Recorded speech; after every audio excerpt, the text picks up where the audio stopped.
పైకి ప్రేమ ఒలకపోస్తూ వెనక నుండి వెన్నుపోట్లు పొడిచే తత్వం ఉంటుంది చూసారా కొంతమంది. అలాంటి దేవుడు సహించట్లేదు, అలాంటి దేవుడు ఒప్పుకోవట్లేదు. ఎదురుగా నిలబడినప్పుడు చాలా అద్భుతంగా మాట్లాడతారు, వెనక్కి తిరగానే ఎక్కడ కావాలంటే అక్కడ పొడిచే ఆ లక్షణం ఉంటుంది చూసారా, వెన్నుపోట్లు పొడిచారు, బ్యాక్ స్టాబింగ్ అంటారు దాన్ని. మాటలతో కావచ్చు, క్రియలతో కావచ్చు, ఏదైనా కీడు కల్పించాలన్న ఆశతో కావచ్చు, కొంతమంది అలాంటి పనులు చేస్తూ ఉంటారు. దేవుని బిడ్డలుగా మనకు అవి తగవు, మనం అలాంటివి చేయడానికి పిలువబడలేదు. నువ్వు పైకి ఒకలా లోపల ఒకలా ఉండాలని దేవుడు అనుకోవట్లేదు ఎప్పుడు కూడా.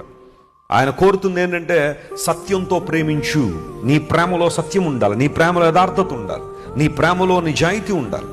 దేవుని ప్రేమిస్తున్నావంటే ఆ ప్రేమకు బద్ధుడు వేయండు. లార్డ్ ఐ లవ్ యూ అని పాటలు పాడడం మాత్రమే కాదు, ఆ ప్రేమను మనం ఏం చేయాలి చెప్పండి, రుజువు చేయాలి.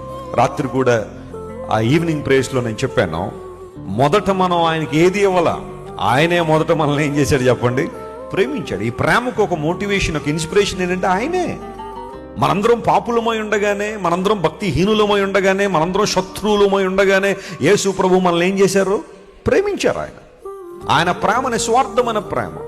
ఇప్పుడు ఆయన బిడ్డలమని చెప్పుకుంటున్న మనము స్వార్థపూరిత ప్రేమల్లో, కపట ప్రేమల్లో, కల్మషంతో ప్రేమల్లో తిరుగులాడుతూ నేను దేవుని ప్రేమిస్తున్నానండి అంటే నువ్వు అబద్ధం చెప్తున్నావు కానీ సత్యంలో లేవు.